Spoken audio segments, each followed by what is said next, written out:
Everybody. Good morning to everybody in Colorado Springs and to all the other locations dialing in to watch this, I think, first of its kind event that we're doing here.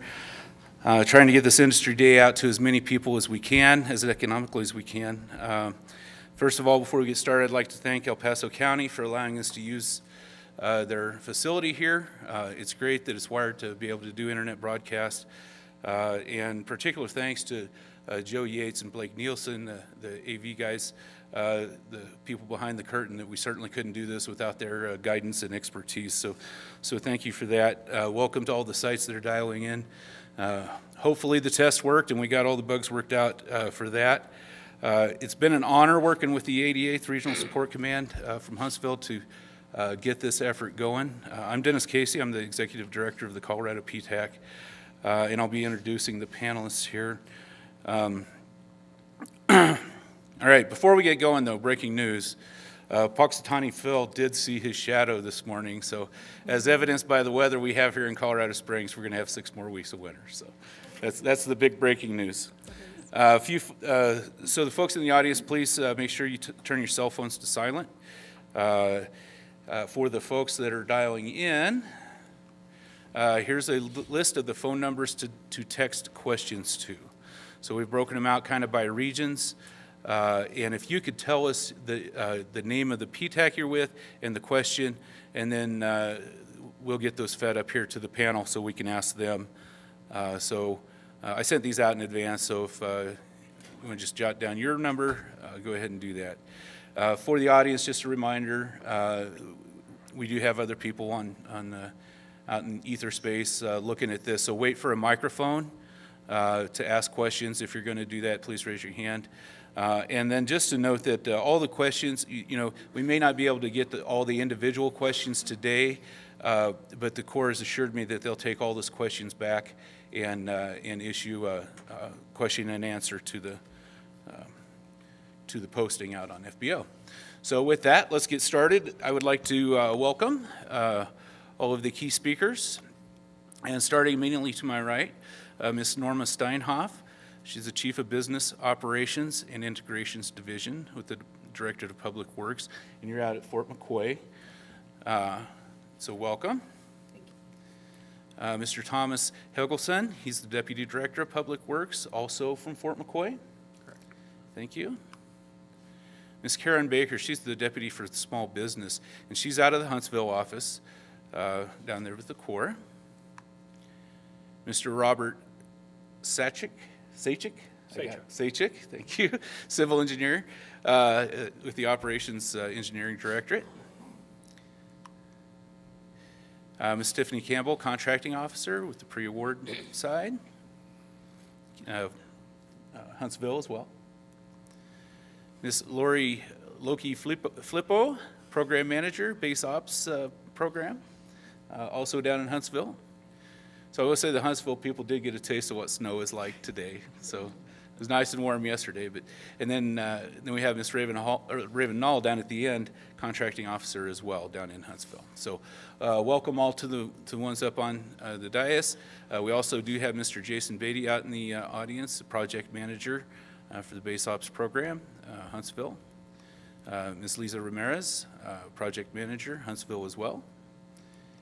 And Mr. Walter Heston, Mechanical Engineer. And so if we have any of those specialty questions, we have those on hand to address those.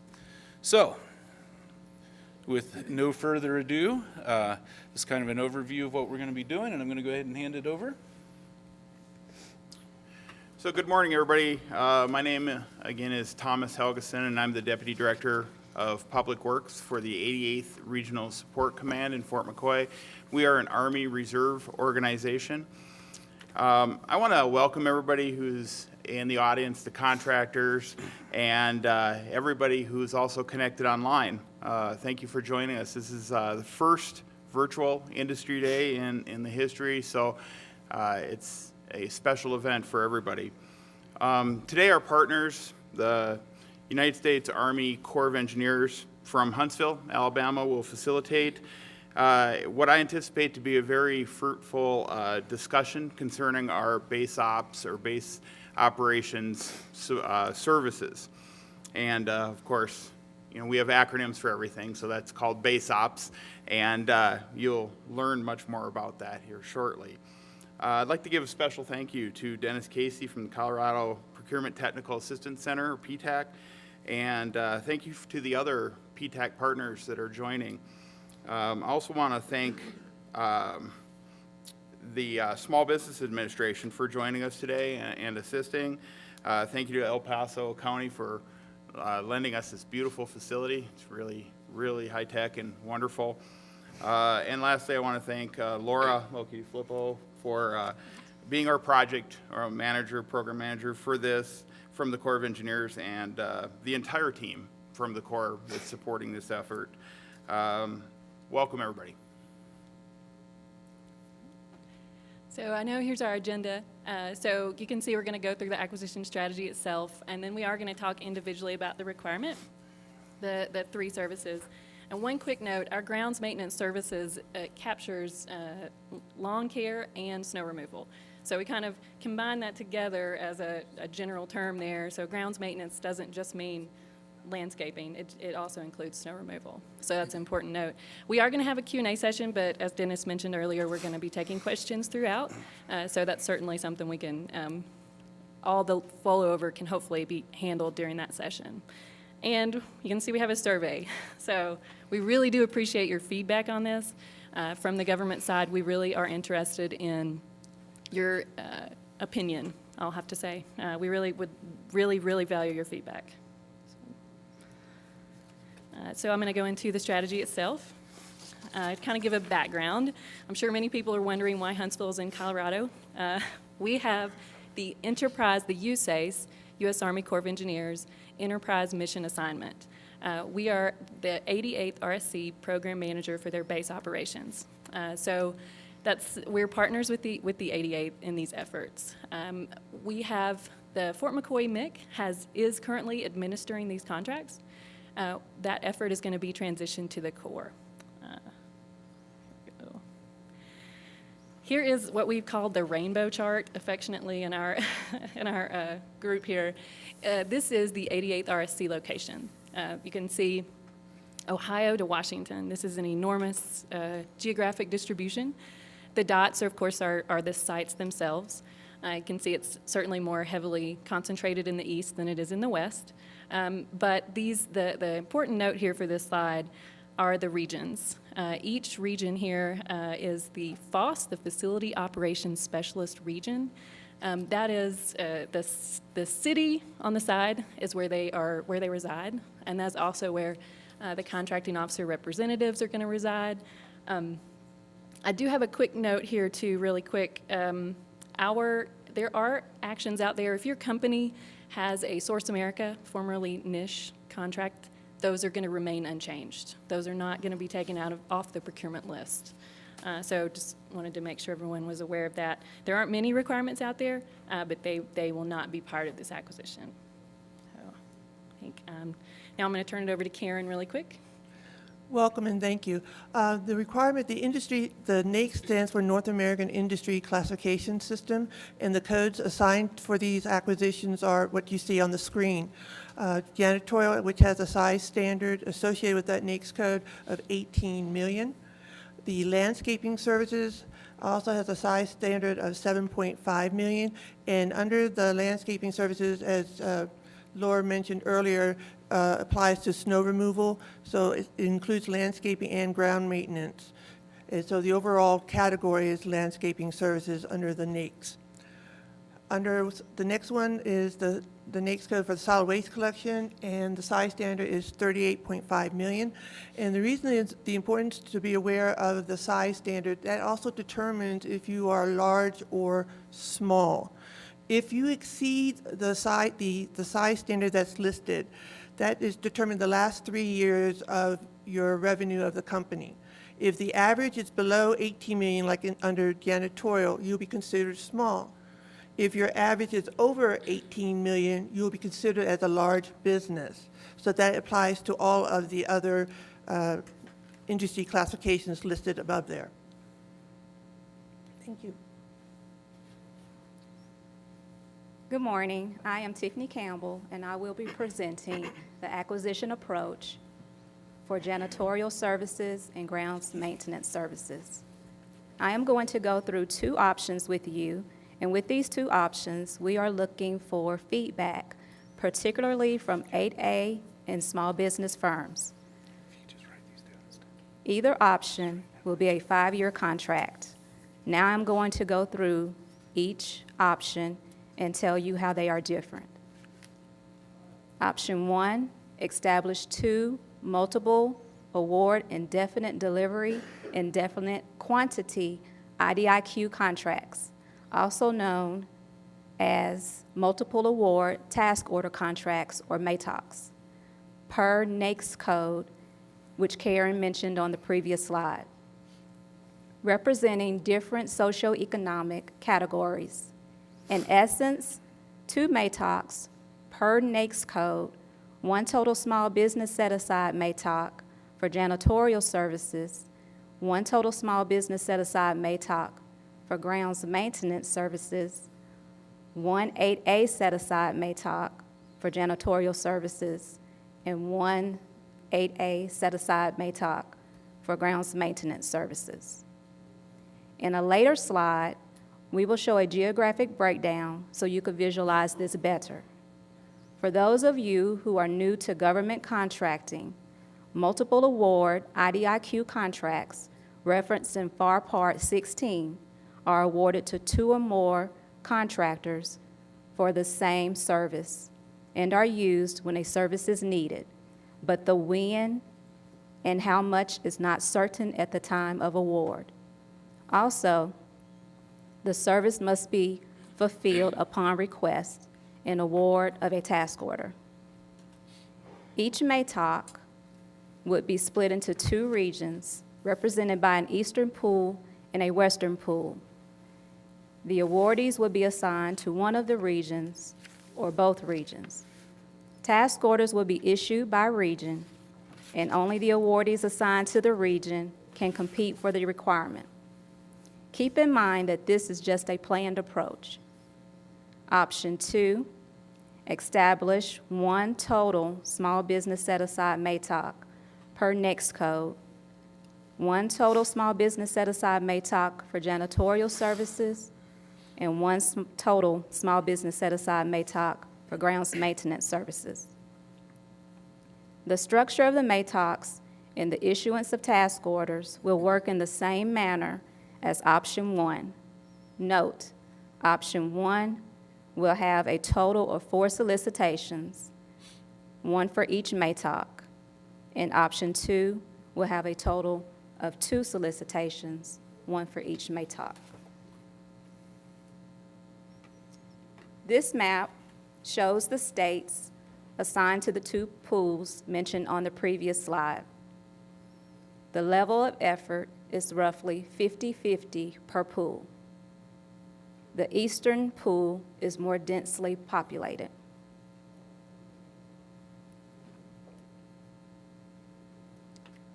For janitorial services, option 1, here's the proposed breakdown of each MATOC.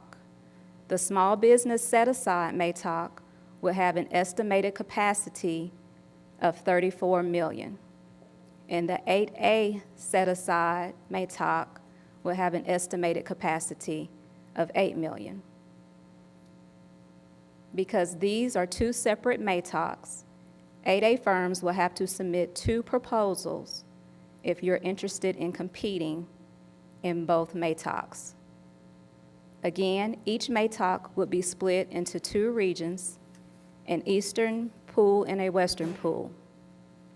The awardees would be assigned to one of the regions or both regions. Each offeror will be required to indicate which pool they are proposing to be a part of. Task orders would then be competed based on region. The government reserves the right to award more contracts, less contracts, or no contracts. For janitorial services, option 2, here's the proposed breakdown of the total small business set-aside MATOC. which will have an estimated capacity of 42 million shared by all awardees. The MATOC would be split into an eastern pool and a western pool. The awardees would be assigned to one of the regions or both regions. Each offeror will be required to indicate which pool they are proposing to be a part of. Task orders would then be competed based on region. Again, the government reserves the right to award more contracts, less contracts, or no contracts, as these are just estimates at this time.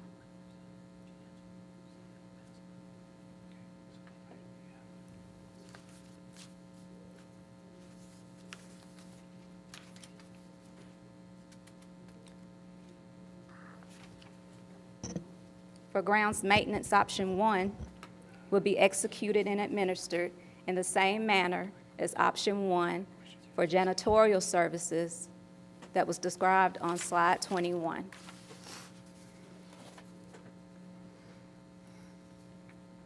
For grounds maintenance, option 2 will be executed and administered in the same manner as option 2 for janitorial services as described on slide 22.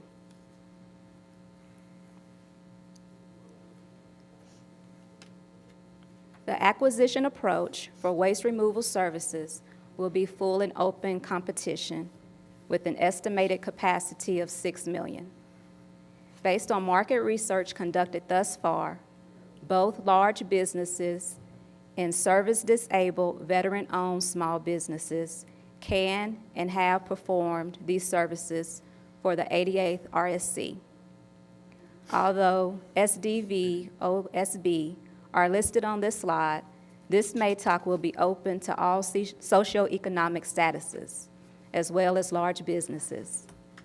Again, the government reserves the right to award more contracts, less contracts, or no contracts, as these are just estimates at this time.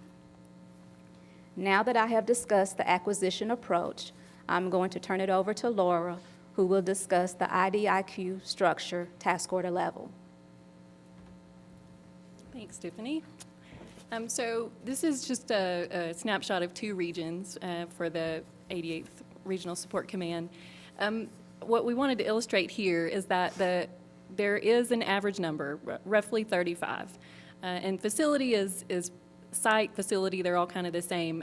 If you think of an Army Reserve Center, you know, the mission of that center varies throughout the regions, and it really depends on, you know, what they're doing.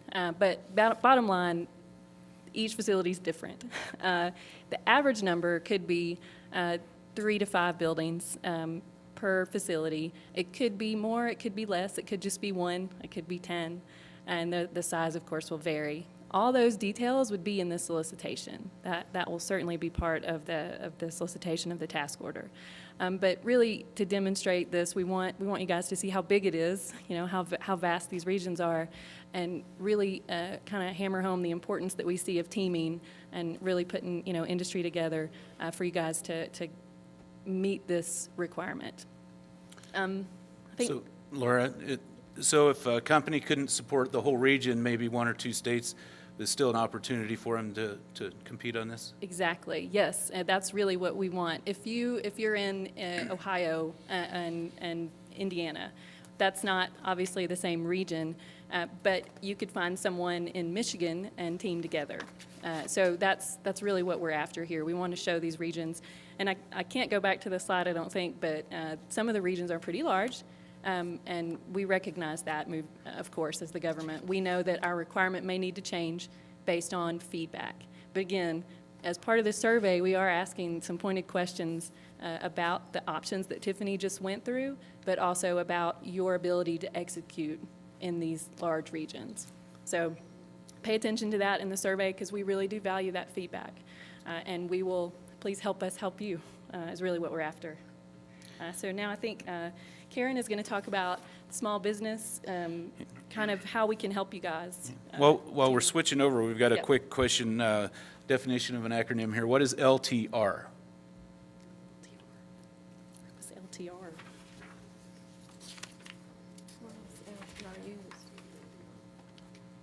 KTR, Kate, okay, sorry, KTR, contractor, sorry, lost in translation Yep. twice maybe. contractor, sorry about that. Yeah, we definitely abbreviate around here. We're in the Army, sorry. My name is Karen, and I'm the Small Business Specialist, and I want to show and tell time. This is the Federal Acquisition Regulation. This is the acquisition Bible that we go by. This is the hardbound version, and what you see on the screen is the online version. This should be one of your favorites on your website, is the Federal Acquisition Regulation. And what you see in the lower, to the lower right are the list of the supplements. Since we fall under the DOD, the Army, the Corps of Engineers falls under the DOD, there is the DOD Federal Acquisition Regulation Supplement. We also fall under Army, so there is also an Army Federal Acquisition Regulation Supplement, and you can find those here on this screen. As you see, regarding to the Federal Acquisition Regulation, the FAR is broken out into different parts. There's 53 parts, as you see, as well as an appendices. And I'm going to be talking about certain parts in here, like in Part 10, which deals with market research that Tiffany mentioned that we did earlier. But this virtual industry day is also a type of market research that we have to do, that we're doing. And then one of the things in the market in Part 10 is the sources sought. We do highly encourage businesses, industry to respond to the sources sought. It is essential because that helps me help you to determine if a requirement could be a small business set aside. And so, because in FAR Part 19 under small business, there is a statement in one of the segments that says that if 2 or more small businesses are technically capable at a fair and reasonable price, the requirement should be set aside for small business. So please respond to the sources sought and we have questions in our sources sought, so please address all the questions. Do not just skip over 1 or 2 and but answer all the questions in the sources sought if you find it posted on FedBizOps, which I'm going to be talking about a little bit later. Also, the survey that both Laura and Tiffany mentioned earlier, that is to help us to help you, because that's going to help us determine which acquisition strategy that Tiffany mentioned. And so please please respond to the survey that we have at the end of this presentation, because in the long run, you're helping us to help you. Now, in Part 4 of the Federal Acquisition Regulation, the FAR, it's going to talk about SAM.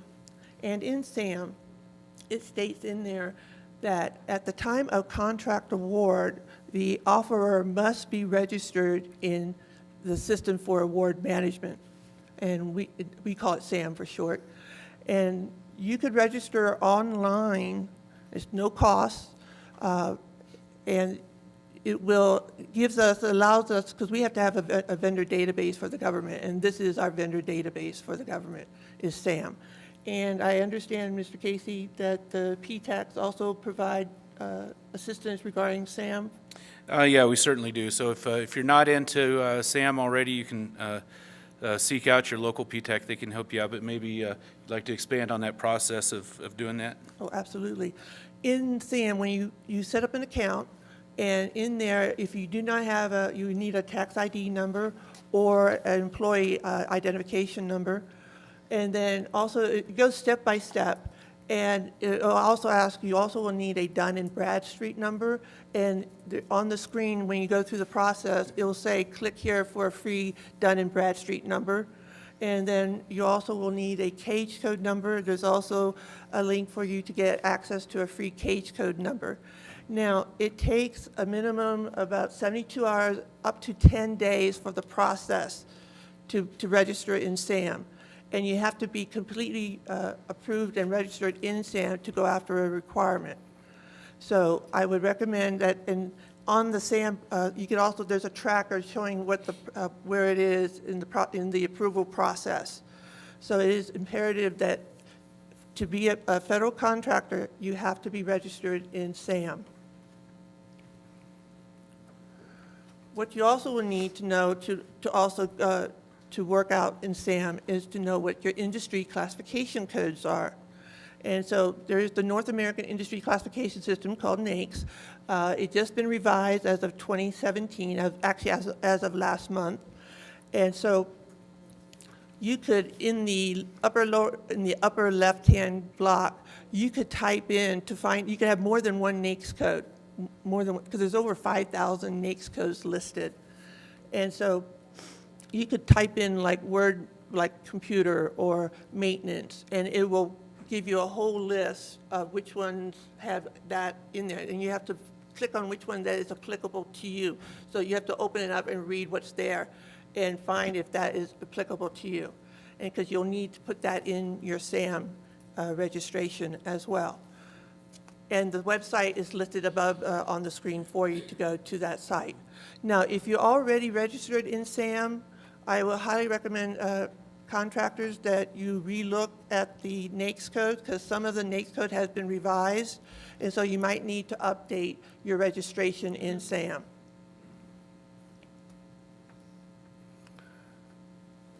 The next screen, the next shot is regarding the Federal Business Opportunity Site. Anything over $25,000 has to be posted on this site to inform industry.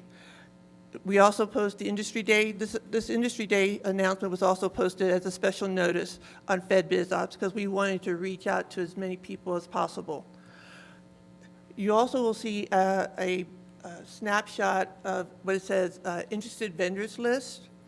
If you see a requirement that's in there that you might do a percentage of, but not the whole thing, you want to make sure that you put yourself down as an interested vendors list.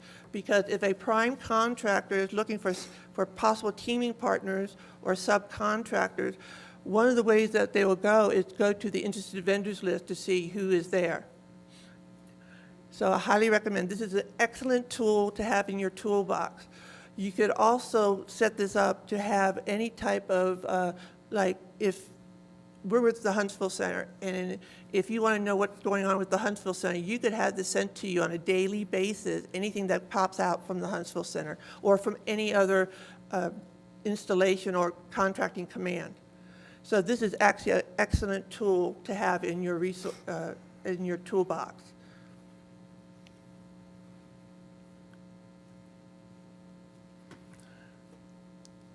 One of the is the size standards that you saw in a previous slide where the industry code for the requirements were listed. There was a size standard. Well, this is the SBA assigned size standards to each industry classification code. And they could be determined by either employee-based or revenue-based. Now, the requirements for the 88th Reserve Support Command is all revenue-based. And so SBA is responsible for assigning the NAICS codes, the size standards to each NAICS code. And so this is the site that will give you access to the size standards on the SBA website. I'm just going to give, on this screen, I'm just going to talk briefly, just give you a snapshot of each thing that's mentioned here. The Small Business Administration, or known as SBA, is an excellent organization that you want to get to know. And the two sites that you see there is the www.sba.gov and the certified.sba.gov. And you want to also have those on your favorites. I would highly recommend it. Because on the certifiedsba.gov, if you want to go into the 8A program, which is a 9-year small business development program, you'll have to contact your local district SBA. There's one in each state. And you could also go online to the certified.sba.gov and apply online. They have really streamlined the 8A process down to almost like a week, and instead of several months. So this is a great opportunity for small business to get into the 8A program. And also, I also have listed up there as Subnet.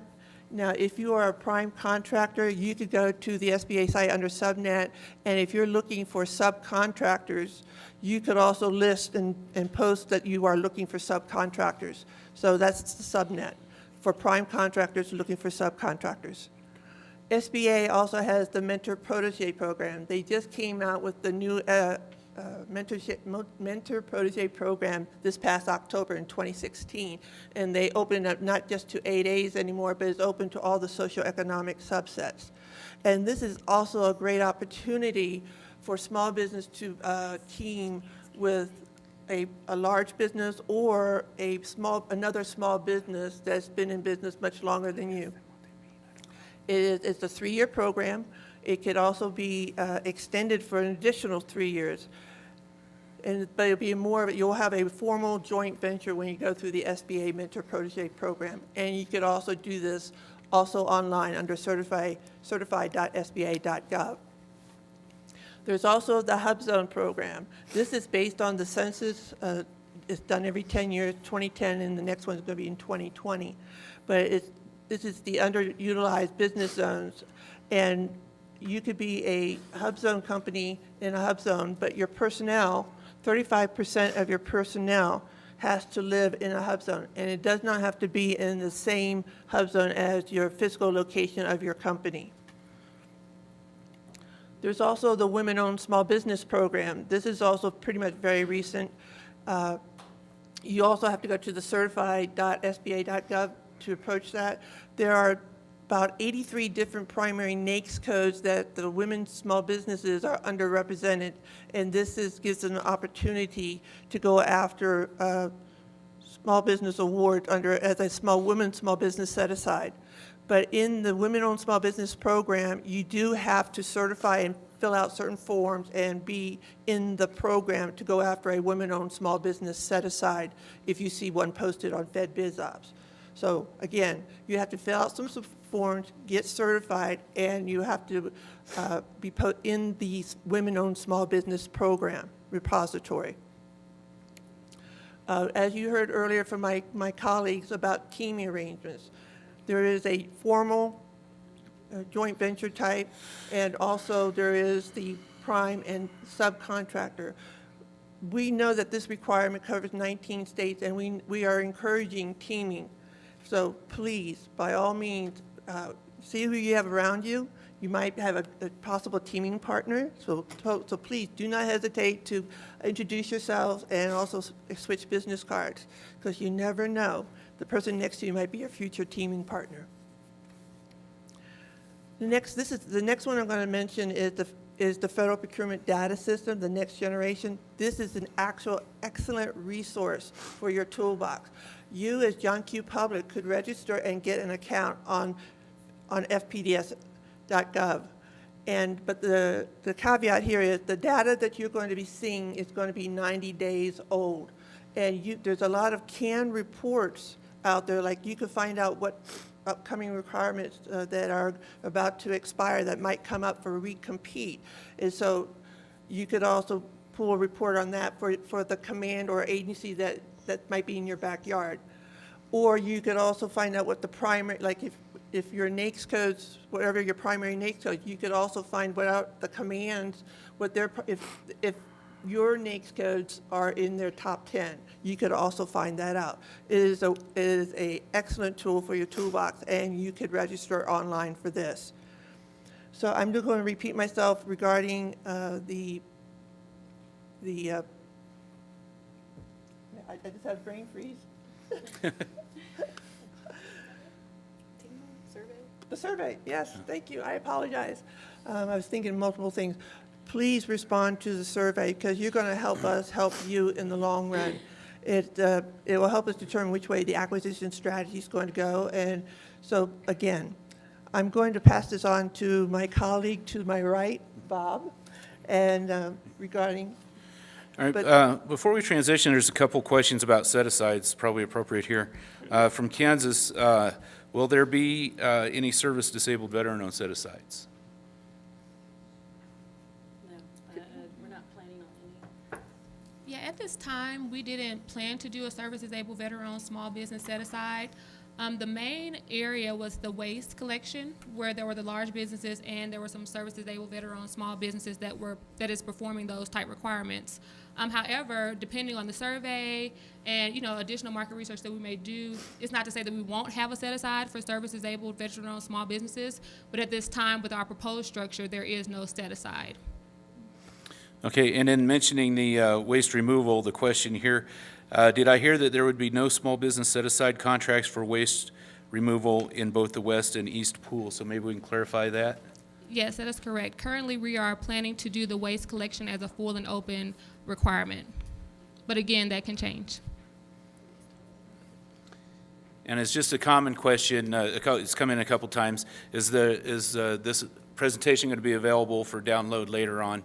Yeah, it's being recorded, and I think between an effort between the Colorado PTAC and the Huntsville Public Affairs folks, we're going to get this back out online for you to view later. Thank you.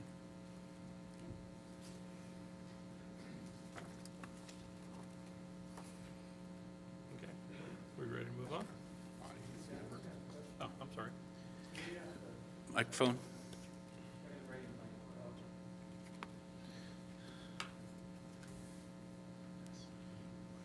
So I thought before we move too far past the options, just ask a quick question on, so on option one, how would you decide which task orders you'd compete on the total small business? And this would be for the janitorial MATOCs. How would you decide which task orders you'd compete on the 8A versus the total small business? I guess, can I repeat it, maybe so I understand what you're asking? Are you saying you want to know how you're going to compete on the task order level, or how you're going to compete to get on it? No, so say you're looking at a region, you're putting out the task orders, region by region, I'm assuming. And so how would you decide, say, which regions would be put out on the small business, total small business MATOC versus the 8A MATOC? That's a good question. We're going to have to look at the facilities themselves, and we'll put some sort of criteria against it. We'll have to decide that. I think one of the thoughts we had were previous 8A requirements, that could be something that we would use as a determining factor, whether it would go 8A or not. So again, we'll have to come up with that criteria, and that will certainly be part of the either the process of, I guess it would be the task order process itself, once it's awarded. So history will be important.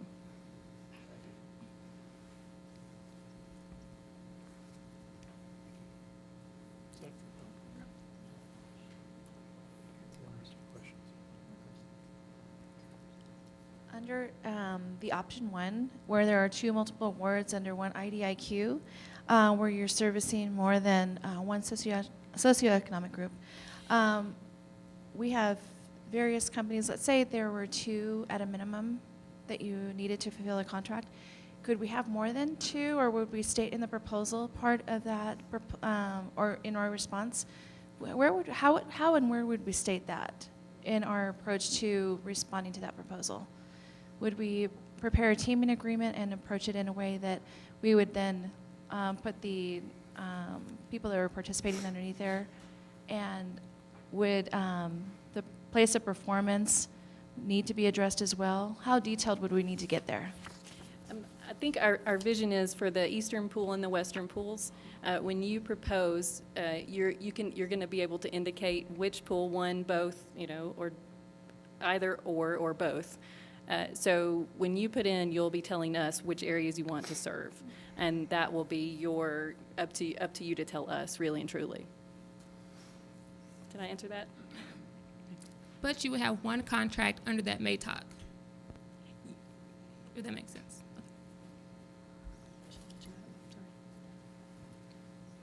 Yeah, hi, I had a question about the, I don't remember the exact slide, but you were showing the grounds maintenance NAICS code at 7 million, yet you were showing a maximum capacity, I think, of 42 million for the region. That's an awfully large capacity for small companies. One, I guess two-part question. Have you considered opening that to total small business so you get larger companies able to fulfill a larger requirement? And then also, how are that small of companies going to have enough past performance in the large geographic area to qualify? Okay, the first question, that 42 million is over 5 years. So divide that by 5, so that makes it a little bit more achievable number, and across all of the entire region. I guess second question, can you repeat it again? I'm sorry.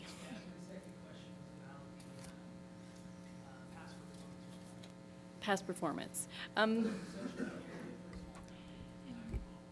is, I think, one of the things we had talked about that. Teaming arrangements, obviously, when you team, when you partner, you get to count your partner's past history as well. So it's that relationship piece that you can bring to the table. You might have past performance in Ohio, and someone else might have past performance in Michigan, and the government would consider that one submission. You know, it.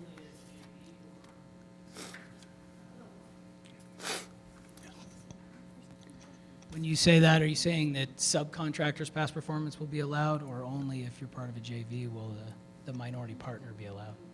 So typically when we allow the subcontracting past performance, you would have to have that letter of commitment. Usually in our solicitations, we'll say if you have a key subcontractor, and we'll define what that is, you have to have a signed letter of commitment from that key subcontractor. So typically if you have a key subcontractor with a signed letter of commitment, we will allow you to use that past performance from that key subcontractor. However, you're a small business or any business, if you don't have any past performance, you won't be dinged for it, you'll just have a neutral. Okay, so we got quite a few questions building up here from other sites as well, and in all fairness, I think we want to get through the material, and then we'll have a significant question and answer session at the end. So, I mean, you're driving, but, No, let's get through. okay. Ready to go? Okay. Good morning, everybody. My name is Bob Saychuk. I'm going to talk a little bit about the performance work statements. I just want to remind to the contractors here and also online, a lot of the tables you'll see will be coming out of the performance work statements that were included on the Industry Day announcement on FBO.gov. So you'll see the sample PWSs for all three services. Okay, the first one I want to talk about is the janitorial services, and as you see, it's a pretty standard range of services. The first 4 categories would be part of the firm fixed price portion of the task order. A little hard to see on this one, but the schedule, what I'm showing here is a little bit more of a breakdown of the tasks that are included under each of the categories. And you'll notice that the services are broken down to service levels with different frequencies with each service level. And this is to accommodate different sizes of reserve centers and also the different types of buildings.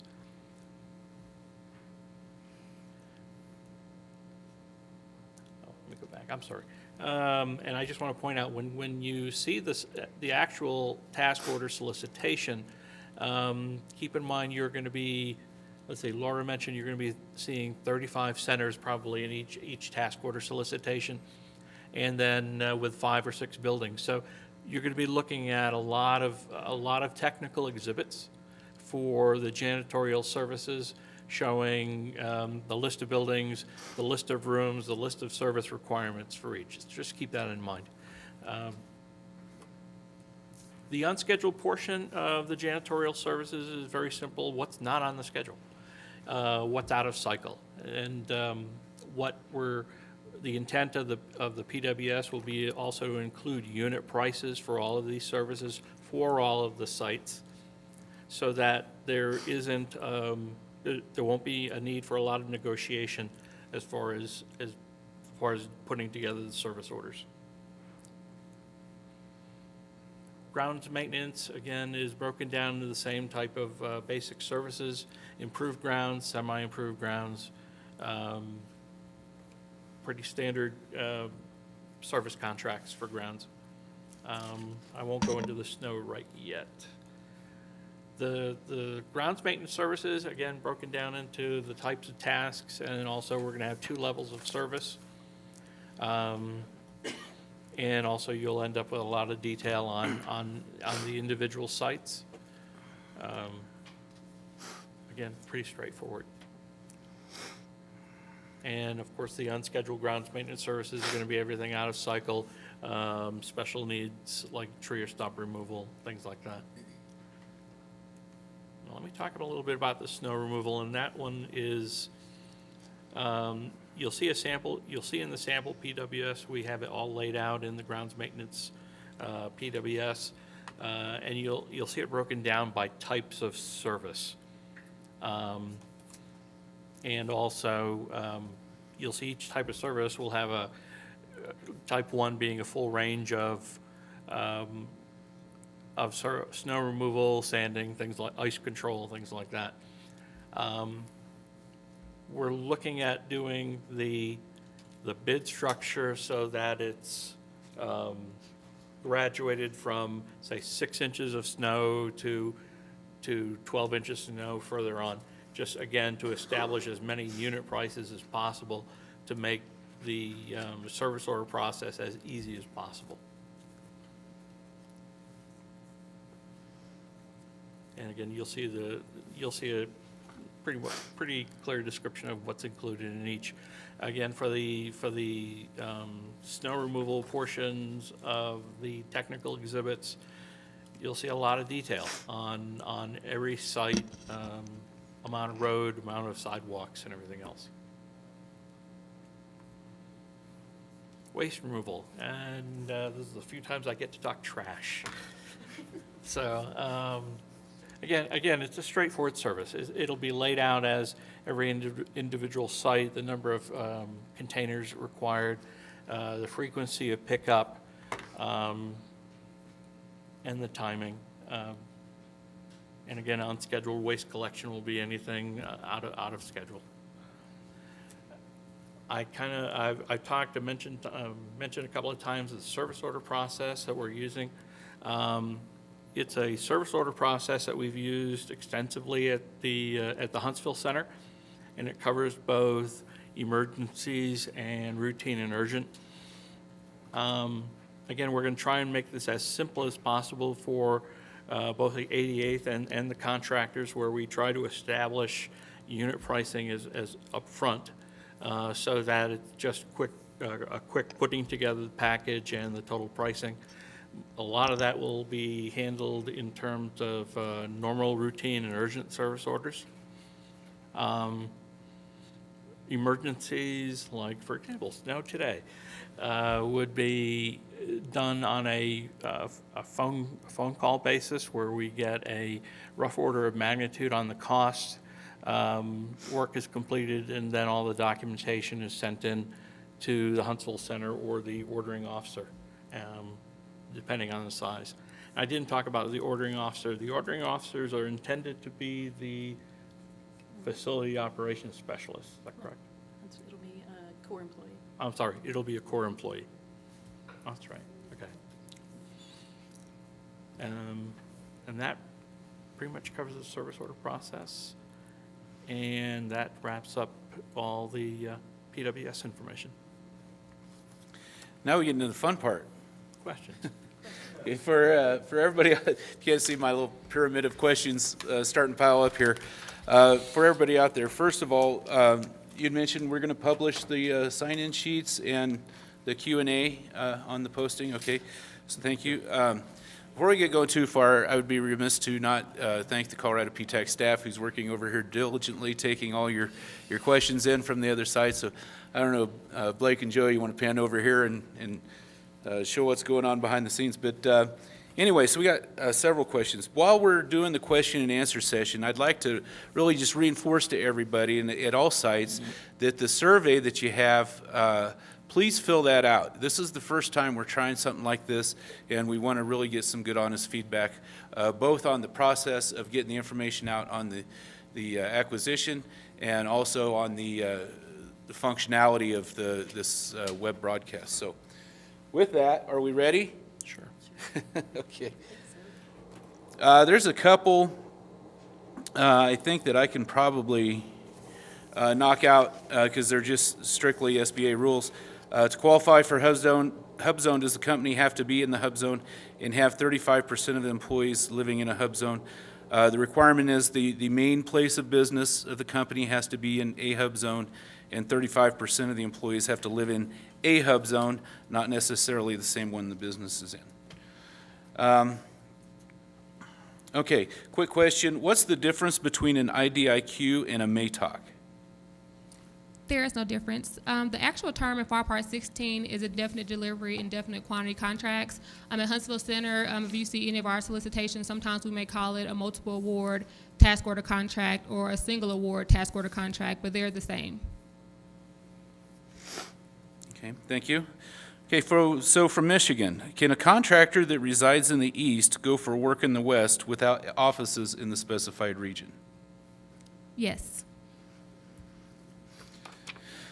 Okay, and then when we're talking about regions, we go back and revisit the discussion we had.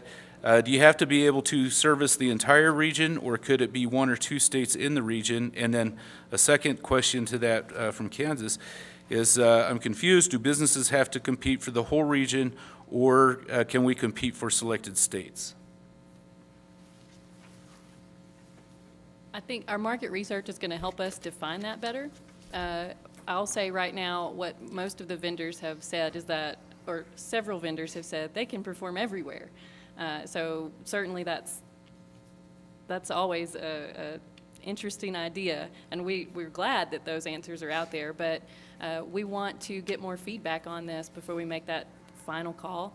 I would say the goal, the vision of the government is the eastern pool and the western pool, and that you should be able to execute in one entire pool or all of them.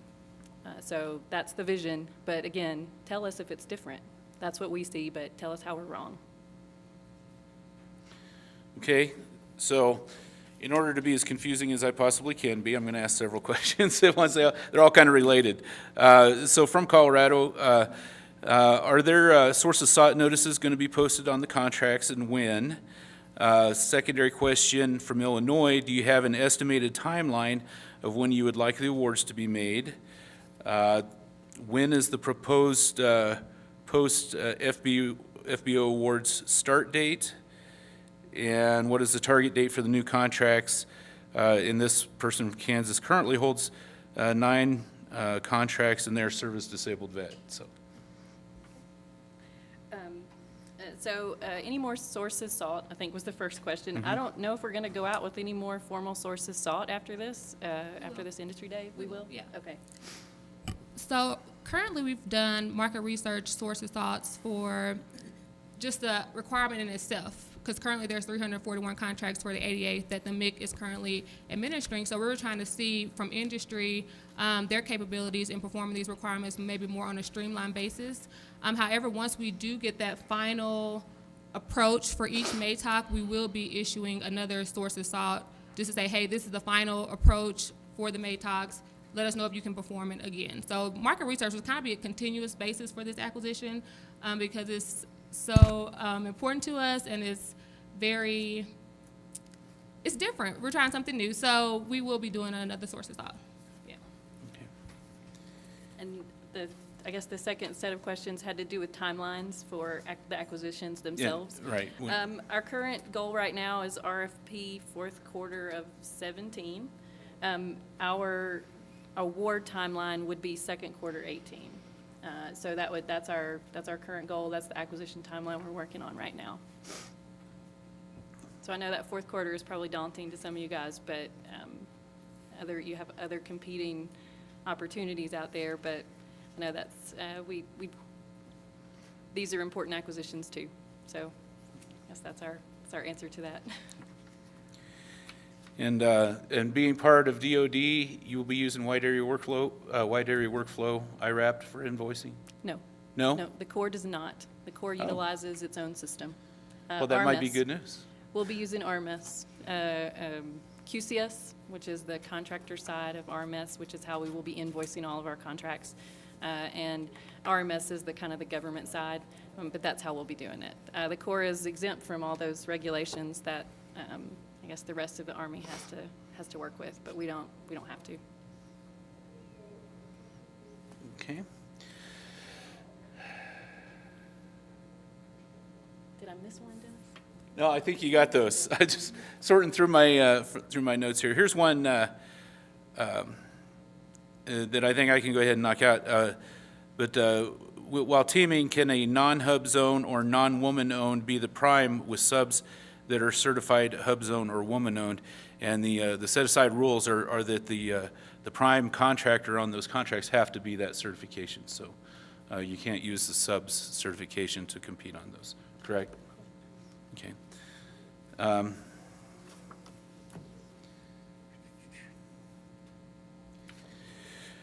Are specific facilities going to remain in the 8A program for both primary functions, grounds, or janitorial, or is it a possibility that individual locations can have a task order for both types of contracts?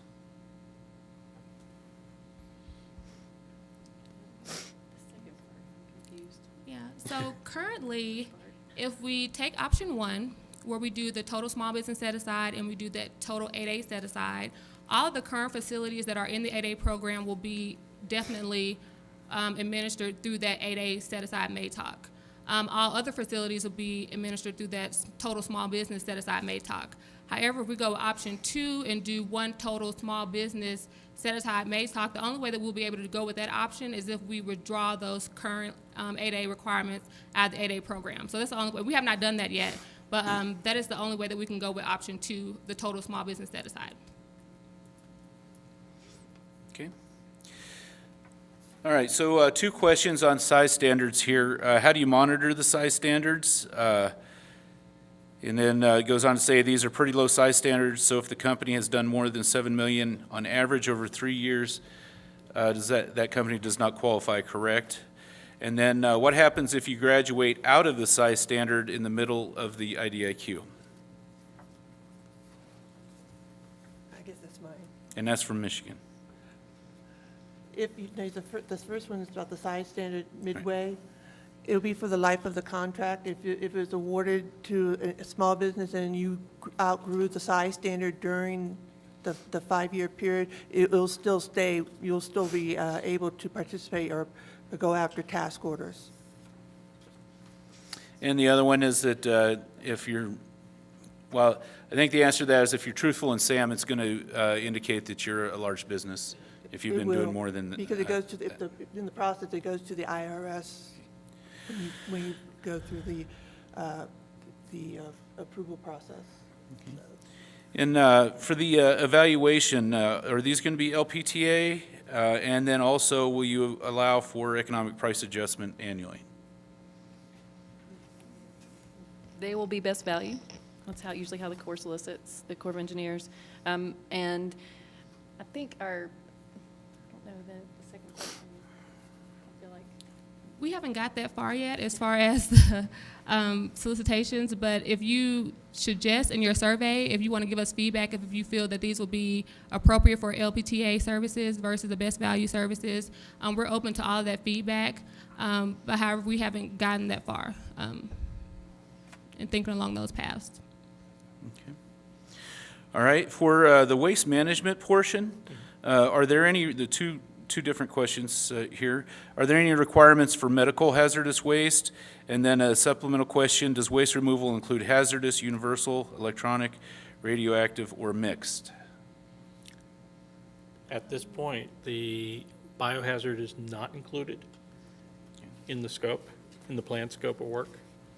And also for, let's say you said hazardous and those categories? Hazardous, universal, electronic, radioactive, or mixed waste. And those are not intended to be included. It'll be just general waste. Okay.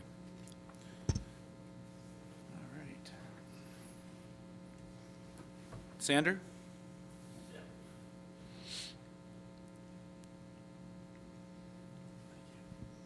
So when we were reviewing the PWSs, it appears to indicate that EM 385-1, the core safety plan, will not apply for these PWSs. It will. That's what I'm saying, yes. Well, the paragraph in the PWS seemed to only indicate that we'd be held to OSHA standards, but not 385-1. I didn't see it referenced in there when I just looked at, I think I just looked at the janitorial one. Okay, it should have been in there. Well, then I have a follow-up question then. Okay. If 385-1 is going, EM 385-1 is going to apply, are you looking at potentially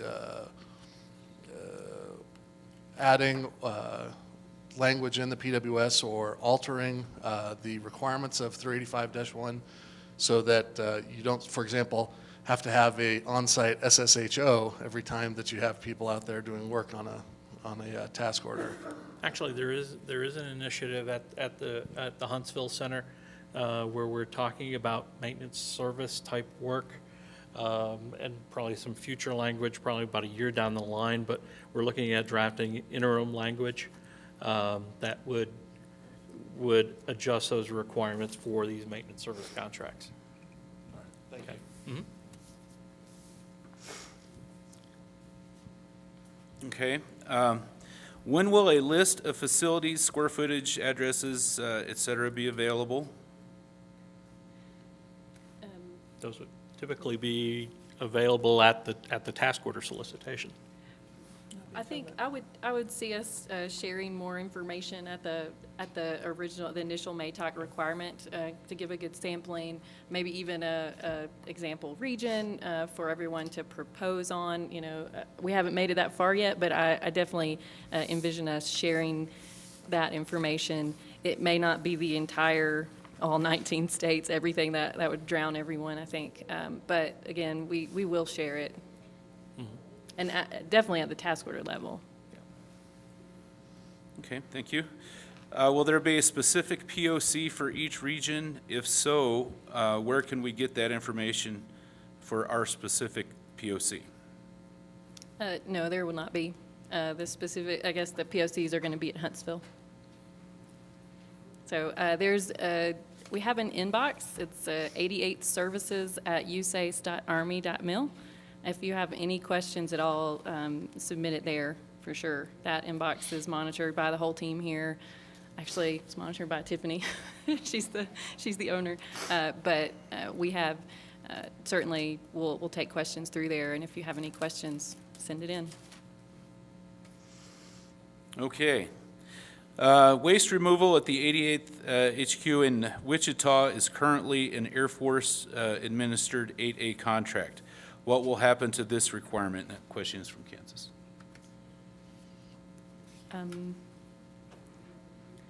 It's an individual, I guess on the individual 8A level, we still have to, Raven addressed this earlier, we still have to decide what to do. There would be a removal if that is the path forward. But again, we value your feedback. And I have one clarification on that. They just mentioned that's the 88th headquarters. That is not the 88th headquarters in Wichita. It's one of our command headquarters, but it's not our headquarters. And my name is Lisa Ramirez. I'm with the Huntsville team. I wanted to also point out the 88th has many facilities that are leased and different arrangements with the National Guard that will not fall into this requirement because they already have arrangements such as an Air Force contract that will not be part of this requirement because it's not technically 88th land, but it is their facility. And, well, the question says, will there be a subcontracting plan if the prime is not a LB, but I assume that's SB, so if we're doing large awards, are you going to require subcontracting plans for those? Yes. Is it true that if the opportunity comes 8A, does it have to stay 8A within the 88th? Can you repeat the question, please? Is it true that if the opportunity says come 8A, does it have to stay 8A within the 88th? That's how many times I can say 8 in one sentence. Yeah. So just to clarify, you're asking if the requirement becomes a part of the 8A program, does it have to remain in the 8A program? Yes, unless it's withdrawn from the program. Yes.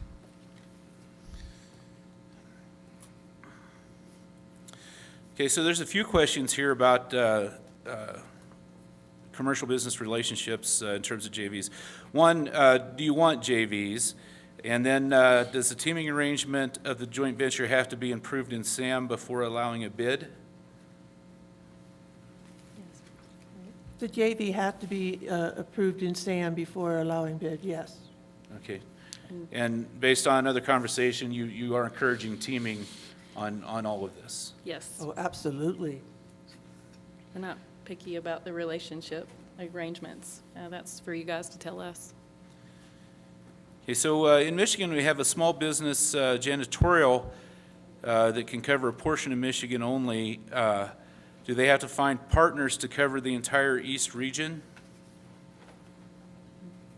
That is our vision, but we value feedback on that. Tell us what you think.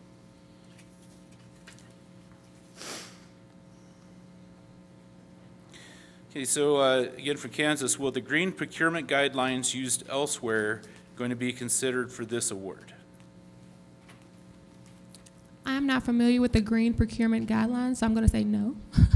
Yes, we do not use those at the Corps of Engineers. Are you talking about LEED Lead, and is that what it accreditation, or is it? It just says, well, the green procurement guidelines, and I assume that that's some of the green initiatives that the FAR is starting to incorporate. I don't know. Let me talk about that. Recently, we've been looking at adding, and I think the proper term is sustainability-related regulations at the FAR level. We'll be looking at, and we're looking at adding those to our current contracts. And so I'm anticipating that when these solicitations do go out at the MATOC level, we'll be addressing the sustainability requirements also. And that would be part of your green initiatives. Okay, will the current contracts be allowed to complete before being competed on these contracts? I'm not sure. I assume the question is just asking, are you going to allow the current contracts to terminate before Naturally. starting the new ones? I mean, Yes. yeah.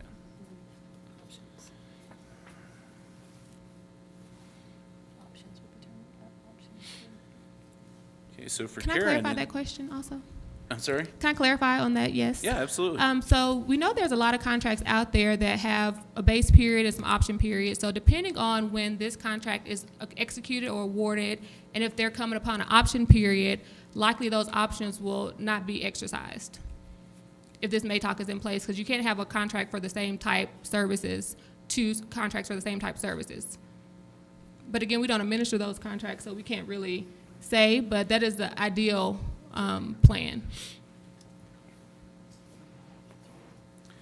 Here's a question asking to define the storm drain system requirements in the grounds maintenance performance workstation or work statement. How do I define that? Actually, it was based on one site. We're talking about open storm drains, just drainage ditches, drainage culverts, basically keeping them clear. I think that's the basis of the requirement. Okay. Well, the question is, who are the current incumbents for each contract? I think it's more of a universal question to ask, but anybody want to address that?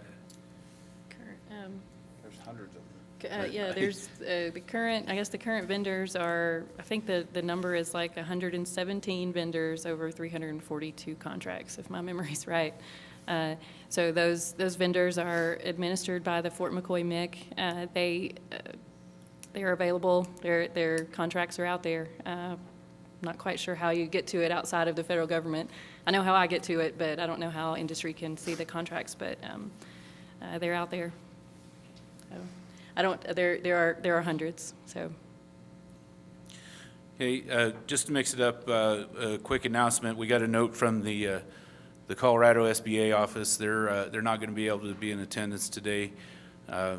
We got I-25 can be a parking lot between Denver and Colorado Springs if it's snowing. So unfortunately there, but the other sites, hopefully you've got SBA representation there take advantage of speaking with them. I know the Colorado PTAC, we work very closely with the SBA, so they are a good resource for sure for small businesses. What's your inbox email address to send questions regarding this? 88TH, so 88th services at usace.army.mil.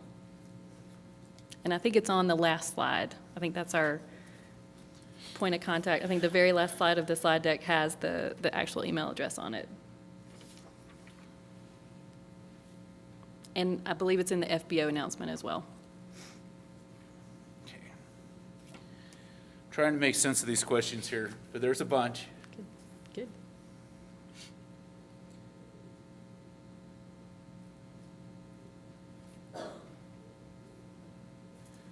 Okay, so this is kind of on the contract formation side again. Will this be broken out by region, or is it going to be a big master contract with multiple small business? Who is the company or person that is responsible to coordinate all these contracts? I can answer one part of that. So with the MATOCs, how they're set up, or the multiple award IDIQ contracts, it is one big umbrella ordering vehicle, and it will have multiple contractors assigned to that umbrella MATOC or multiple award IDIQ contracts. So the plan, based on that previous slide, it shows the number of anticipated contractors we expect to have under that umbrella MATOC or ordering vehicle or IDIQ contract. However, those numbers can change, but that is, we do plan on doing multiple award IDIQ contracts to kind of help with the streamlining of administering these contracts and, executing them and not having 341 separate individual contracts. It's kind of hard to make sure that the contractors are getting the performance assessments that they need and CPARs. So we kind of want to make sure that it's more beneficial on the government side and the contractor side, and have a more streamlined approach to meeting these services for the 88th RSC. So there will be one umbrella contract with multiple contractors assigned to that contract. If that makes sense. And as far as the Yeah. POC, Yeah, there's no one there's no one selected to be a POC for those contracts, if you will. As we award it, the task orders will go to the contract holders, and those contract holders will then give us a proposal based on the requirement. but there will be COR POCs in each task order. And there'll be an umbrella COR assigned to the MATOC or the multiple award IDIQ contract. It will be one COR for the base, and then there'll be CORs identified for each task order executed under that contract. So I think we've already answered this one. Does the contractor need to have a recognized office in the pool to bid on that pool, or are we free to bid either pool regardless? And I think we said that you're free to bid on any of them. Yes. Correct. I think I can take this one here. Pats or Falcons, and I'll be apolitical and I'll say that none of the contract activities in either of those, it's neither in Atlanta nor New England, so I don't think that question is applicable to this panel. So, we're not starting fights today. War Eagle, that's what I would say. So, how often will task orders be competed for individual or group facilities? Annually, monthly? The requirement, we'll spell all that out. How often will they be solicited? Says, how often will task orders be competed for individual or grouped facilities? Right now, our viewpoint is a base and 2 option years. But that can change. Okay, I think I get this one. Please clarify, small business will need to submit a subcontracting plan. And no, if it's a set aside, there's no subcontracting plan required for the FAR, so. Okay. Just going back to the, the last question that was asked, I had written down a question as well, and I was kind of waiting, but since someone asked, I thought I might be able to help clarify with my question. Earlier, how you had answered that last question, you said that there would be a base plus a number of option years. Are you talking as far as the MATOC itself, like the MATOC suite of contracts will be base plus option years? And And go ahead if you wanted to. I think the MATOC itself, we hadn't worked it out, but I think the Corps has kind of moved into a longer base option period for the MATOC. And then maybe for the 5 years of the MATOC, it might be a 3-year base and then 2 options. But again, we'll have to decide that. But the task orders aren't, again, the MATOC like you're pointing out. Yes. Okay, and then the question that I had written down that I think is a good time to ask. So once these MATOCs are in place and it comes time to compete the task orders, which may be what the gentleman or lady was referring to in their question, what do you anticipate the periods of performance to be? So, for example, if you've got janitorial, which is primarily, you could, on an annual basis, you're going to know how many times something needs to be cleaned. You wouldn't want to do that on a monthly basis, correct? I mean, you're probably going to compete that. Maybe the period of performance on that is a year. Exactly. I'm That's the guessing. intent. I guess that's what I'm asking. Maybe that clarifies that other question. So there's severable services, so it'll be a year. And then versus like grounds maintenance where you're going to have snow removal, and that's when it snows. Right. You can't predict. So how would that work? I guess because the snow removal and the grass cutting are going to be together, so it'll have kind of that, if you will, a continuous period of performance there. So it'll cover the whole year of services for that facility, grass and snow. And I know that Bob addressed this too, that the snow is all going to be unscheduled services. So every time it snows, we'll be issuing a service order to execute that effort. And the service order would be done with an ordering officer? Is that It how would. that's- Ordering officer or the contracting Yes. And officer. will they be required to compete the ordering these types of orders as well amongst? No? No, they'll just No. pick one in the area and place an order. Yes, I mean, the price will already hopefully be predetermined. And so when we issue the order, well, here's your snow removal for type 1, 6 inches on this parking lot, or whatever the types are, that's how we'll be issuing the service order. Okay, thank you. So here's a question that really has a couple parts. One, I think I can address it says access code for my business. I assume that we're meeting NAICS code. And it's duct cleaning, energy audits, blower door testing, thermal imaging. I would recommend that you get with your PTAC and they can help you figure out what your most appropriate NAICS code is for that. But are any of these services falling under the performance work statement? What were they again? It's duct cleaning, energy audits, blower door testing, thermal imaging. None of those are intended. Okay, no. so none of these are under this contracting effort. Correct. But definitely get with your PTAC to help determine what NAICS codes are most appropriate for you.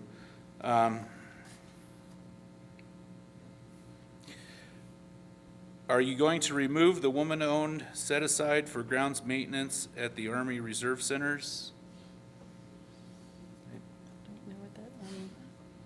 I guess we don't have any set-aside woman-owned that I'm aware of.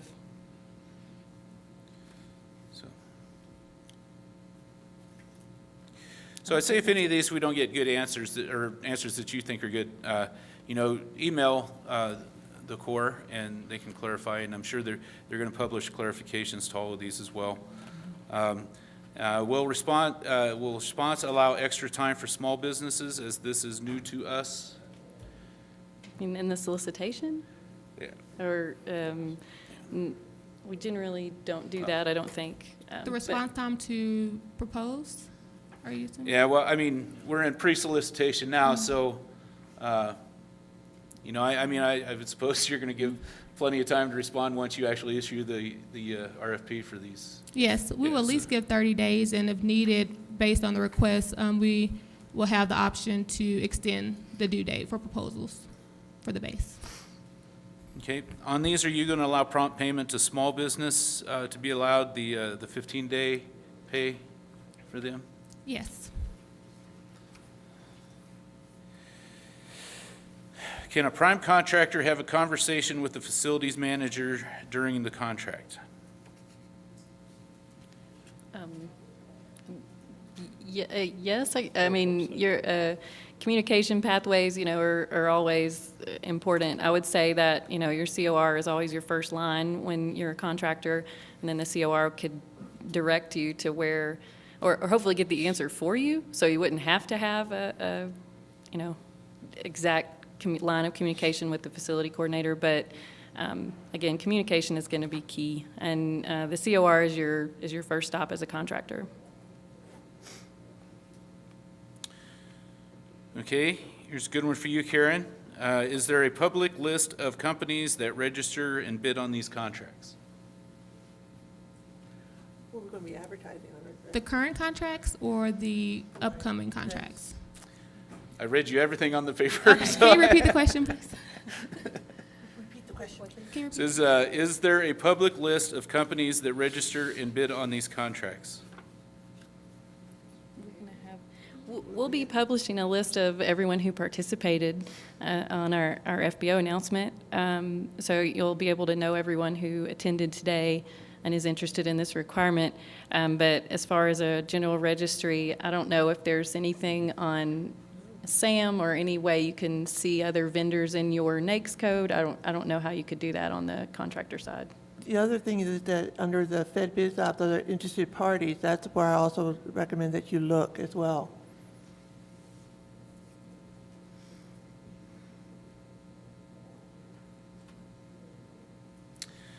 How will you handle any emergency response work? Will this be part of these contracts or is it a separate opportunity? The, Yeah, no, go ahead. yeah, the emergency response work is intended to be part of the IDIQ portion of each task order, so it is included. It will be handled, though, through, on a service order basis, but it'll still be part of that task order. Okay. Question regarding pricing and wage determinations. Are you going to have multiple wage determinations? Then how do you intend to procure pricing cleanse by states or by areas as overhead would be impacted by pricing? Yeah, and I know, go ahead. Typically, at the base level, we will have, for the services or the labor categories that are not covered under those wage rates, we'll normally do maximum binding labor rates for the base. However, at the task order level, there will be your wage determinations for that area that you will be performing those requirements with that task order. Per county? Yeah, okay.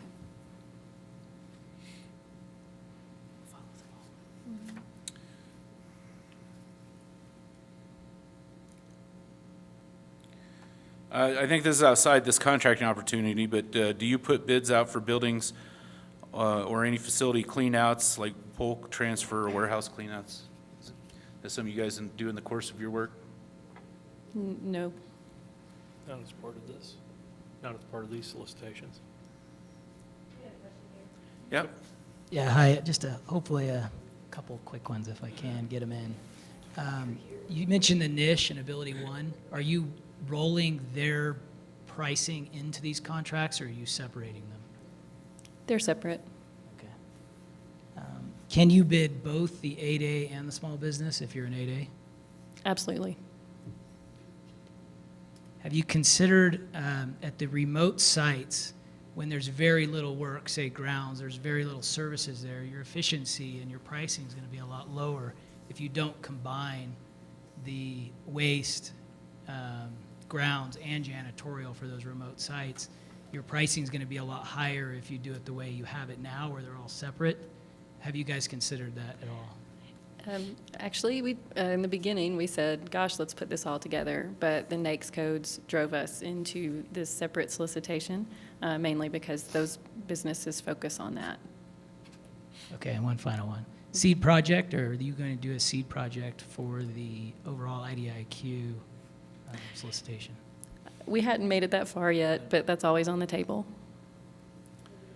Okay, so if you exceed 5 questions, you have to buy lunch for the rest of the audience. Okay, will the awards for different regions be staggered so a vendor can bid to more than one area? The awards, we hadn't made it that far, but that's certainly a consideration. Okay, so I got a second request for the same question, and keep in mind for the folks that are out there in the internet world, I've got a few questions in front of me, so it's taken a while to get to them. Is there a minimum or maximum for a task order for janitorial and grounds? Also, can those be negotiated? Minimum and maximum? I guess, I'm not sure what minimum and maximum might be referring to. Okay. So perhaps the individual asking that question, if you want to email that, that question to the 88th email with more detailed, then maybe they can get you a better answer for that.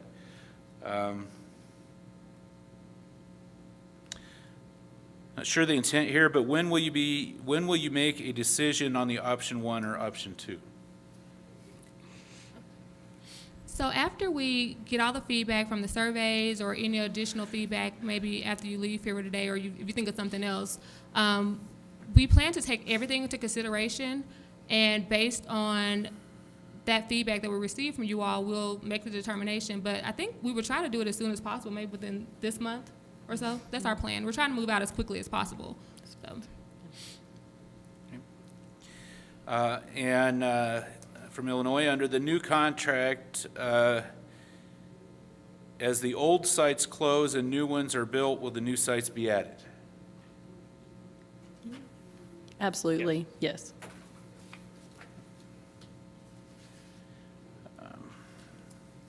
Again, a couple questions on the FBO announcement. I think we've already addressed that you know, we're in pre-solicitation right now. So the exact date of the FBO posting for the RFPs haven't been determined. And then, so we don't have an FBO announcement for solicitations. But for the information on this event, that is on FBO currently. Can't remember the number that you've assigned to that, but what is, do you have a DODAC that was assigned under? Yes, it's W912DY. Okay, so out of that office, the DODAC, for those that may not know, is the Department of Defense Address Activity Code. So if you want to search for contract opportunities that that office is putting out, you can just search for that code, and then you can see the any announcements they put out. It's your tip of the day.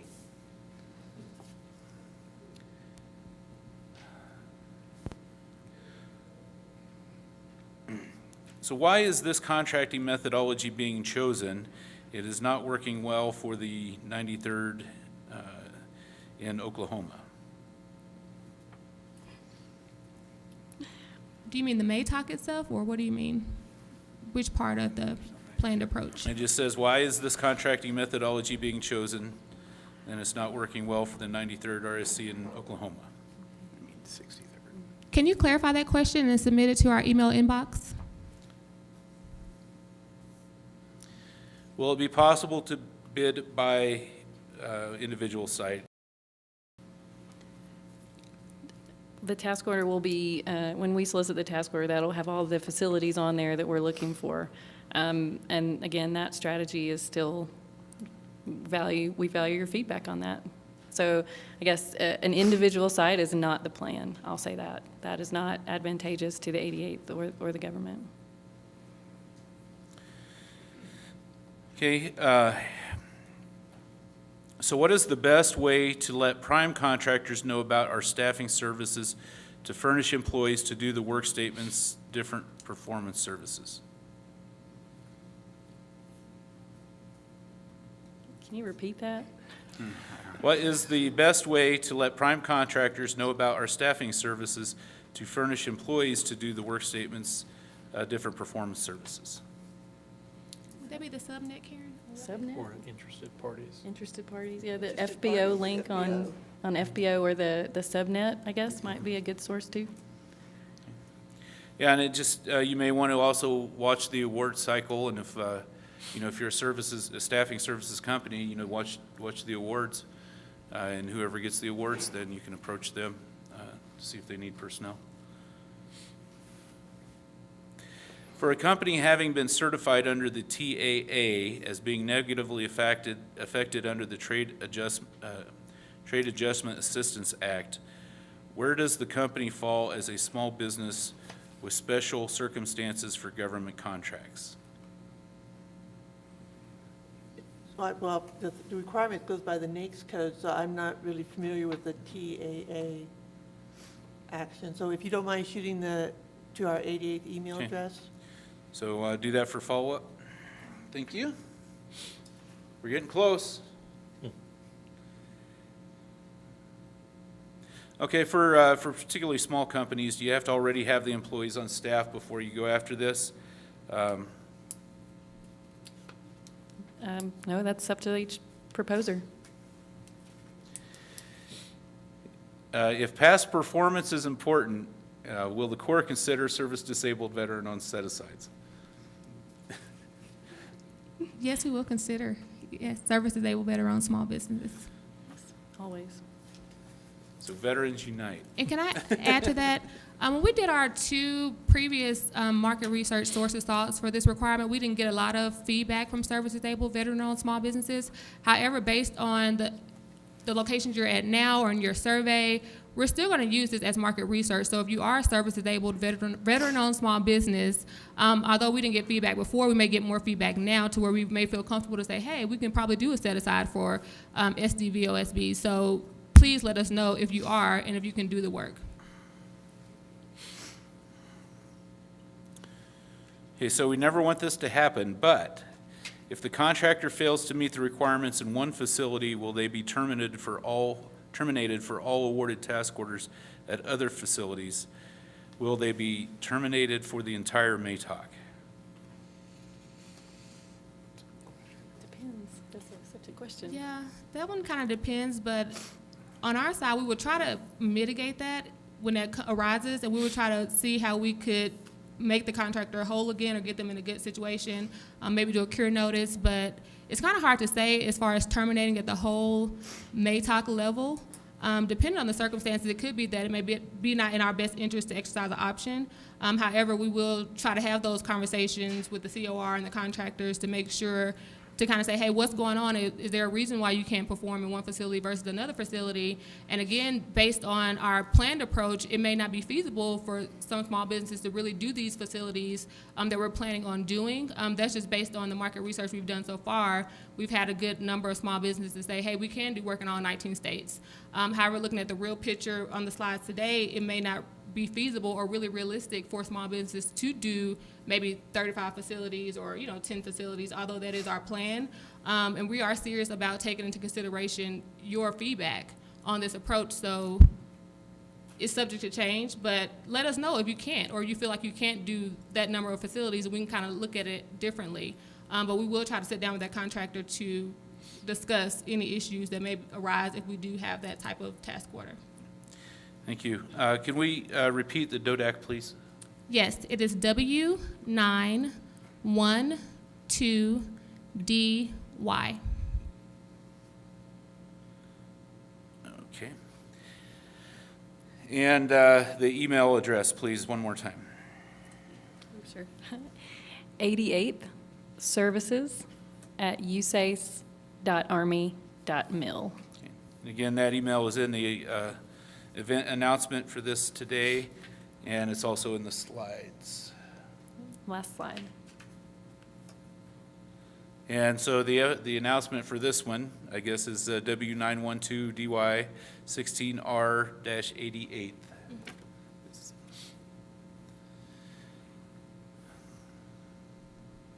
Are you only asking for bids out for front loader garbage trucks as solid waste removal? I think that's going to be left up to the waste collection offerer to decide what kind of equipment to use. Are you considering breaking out the herbicide portion of grounds maintenance to allow for more specialized companies to bid? Not at this Not time. at this time. I would just say that maybe if you're a weed control company, then, you might want to approach the prime to be a subcontractor on that work. Now, we visited this before, but maybe we can address again. Can we do only 1 or 2 facilities and not the entire pool? We're open to that. That wasn't our planned approach, but again, we'll accept that feedback in the surveys. Would water quality drinking water, wastewater distribution, or collections be classified under any of the contracting opportunities? No, no. Okay.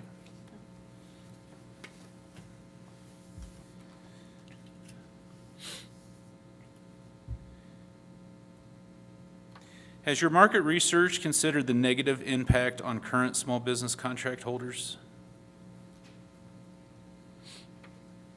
Well, I can say when we conducted our market research for this requirement, when we first received the log of the contractors and the contractors that are currently performing these requirements, we did realize firsthand and right off the bat that small businesses are our key stakeholders, which is why we wanted to do this industry day to kind of get your feedback, because we don't want to displace any small businesses, any 8A contractors. We want to have your feedback to make sure that you all are able to continue to do this work for the 88th RSC, which is why we're proposing the set-asides for the small business and the 8As.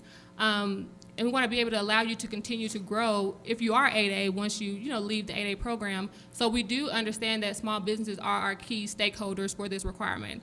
And we do not want to displace small businesses. We still want to give you the opportunity to perform these requirements in a way that's beneficial for you and the government. And I'd like to add to that, too. We have reached out to each vendor that has a contract. We have reached out to you individually on more than one occasion. So again, feedback is valuable for us, and we have tried to get information from you guys. So yes, we have considered it. Yes. Okay. From Washington, regarding option 1 for 8A janitorial, is the $8 million divided by 5 years as well? If so, how much revenue is there to gain for a business?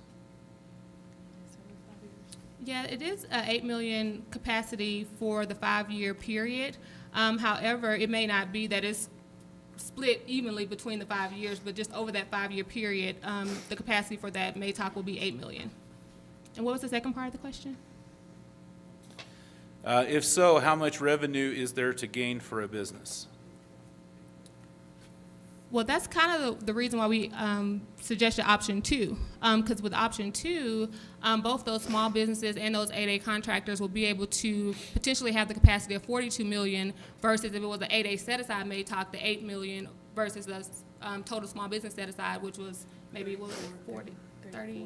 34 million. So if we go with option 1, based on the current historical contracts that are being performed by 8A contractors and other small business contractors for these type services, we did a capacity for the 2 type MATOCs. However, if we do 1 total small business set-aside MATOC, both those 8A contractors and small business contractors, all small businesses will be able to have the capacity to be awarded task orders up to 42 million versus just being capped at 8 million if you're 8A and you only propose on that 8A MATOC.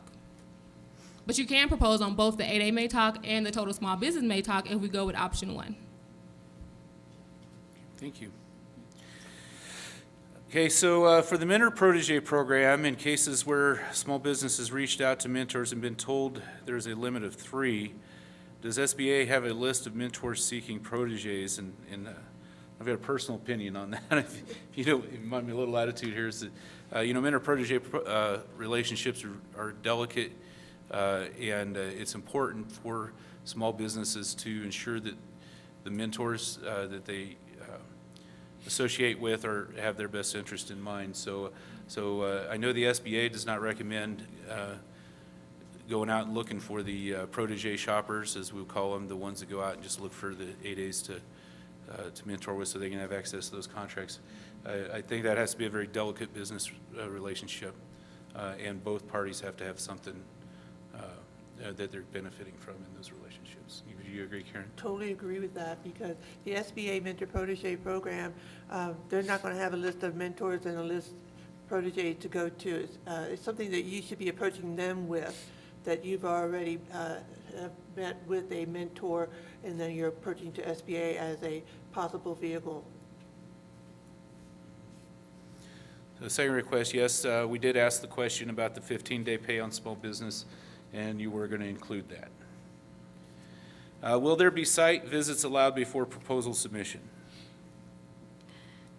We'll probably do a sampling site visit. That's probably the plan.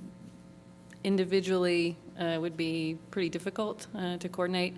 But I do believe our technical exhibits that are provided are very good and will provide a lot of information.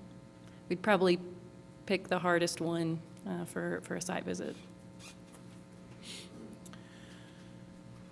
Okay, so in the initial proposal, do contractors give pricing and then have to bid again on task orders?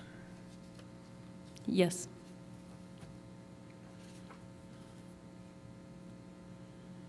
I'm not sure the intent of this question. It just says, what is the net pay per month on the awarded contracts? I'm not sure what the intent there is.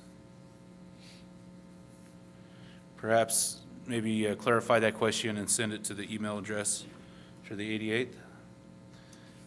How many contracts will be released in Northwest Ohio? What do you mean by released? Can you clarify that question, please? So again, if you'd want to clarify that, and then, any follow-up questions, please send it to them. And if we don't get to a particular question here today, then, they're going to make sure they respond to those. Okay, so how long will it take for a company to become registered before they can bid on contracts? I can go ahead and field that one. I mean, from start to finish, if it's a clean SAM registration, and you do not have a DUNS number, you're talking 2 days at least for the DUNS number to become active, and then usually 5 to 10 days for SAM. So if you're not in it, I would go down that registration path as soon as you possibly can. And get with your P-TAX on that. They can certainly cut that timeline down. We already talked about the wage guidelines for the contracts, so we are going to have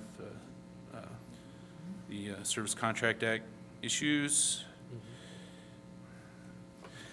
So perhaps this is a clarification. Min-max levels is a contracting question, refers to minimum guarantee dollars to be awarded per contract and the maximum possible or quantity, and this is from Rebecca in Huntsville.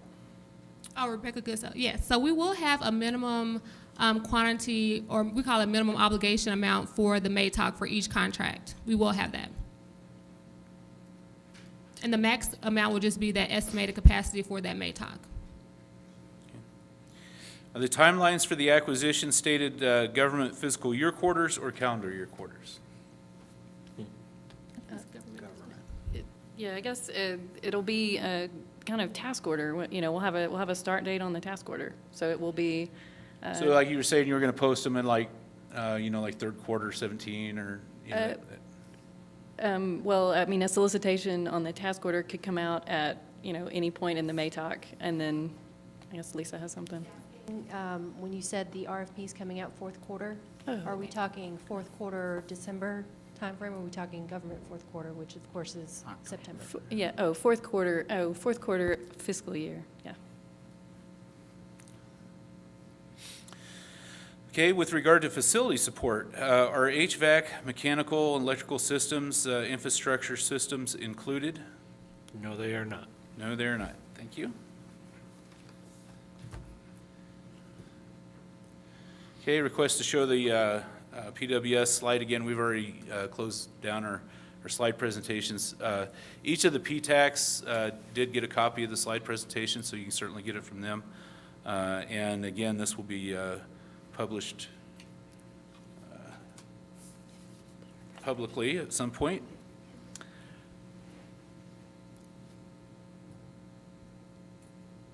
Okay, here's just strictly a small business question. What exactly do you consider a small business? How many employees, et cetera? And Karen did explain that that's based on the NAICS code. Generally for services companies, it's revenue-based. Revenue-based, And manufacturing can be employee-based, but for services companies, it's all revenue-based. And that is based by the NAICS code on the SBA size standards table.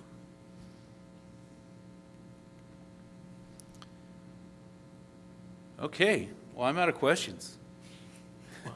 Thank you so much for coming out. Before you guys give your closing remarks, I'd just like to thank, again, the P-TAC staff over here.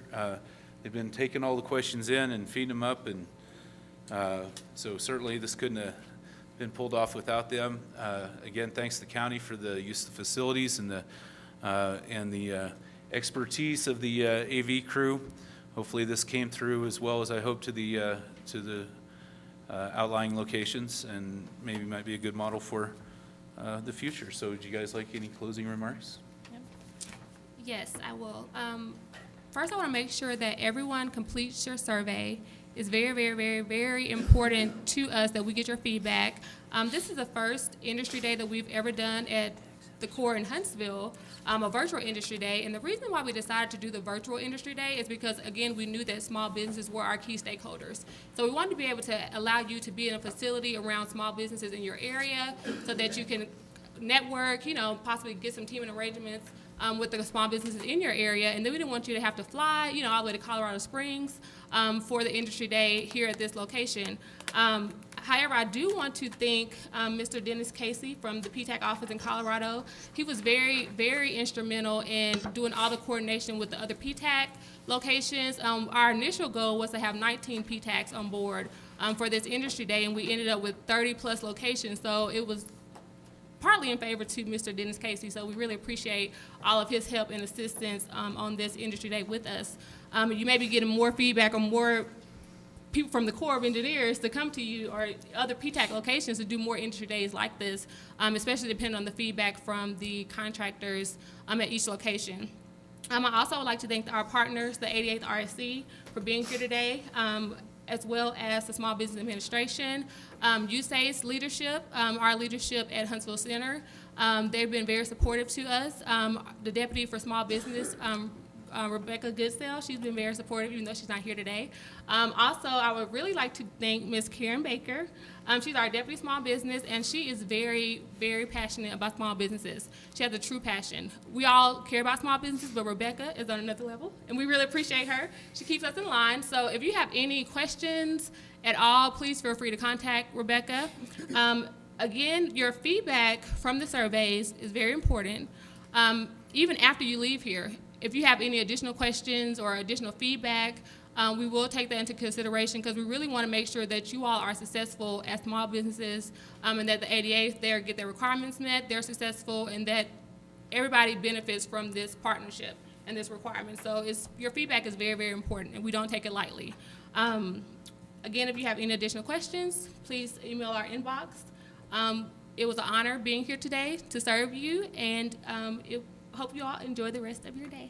And we'll also be out in front if you have any additional questions or would like any one-on-ones with any of us on the panel. So, thank you. Just one follow-up. Thank you for those compliments, but really all I did was ask the other PTACs if they wanted to play, and they all did their local logistics, and I think that speaks well to the national network through the Association of PTACs that we have, and the dedication to all the PTACs to serve their given communities. So, thank you. When you're done the surveys, if you just come up here on this desk, really appreciate it.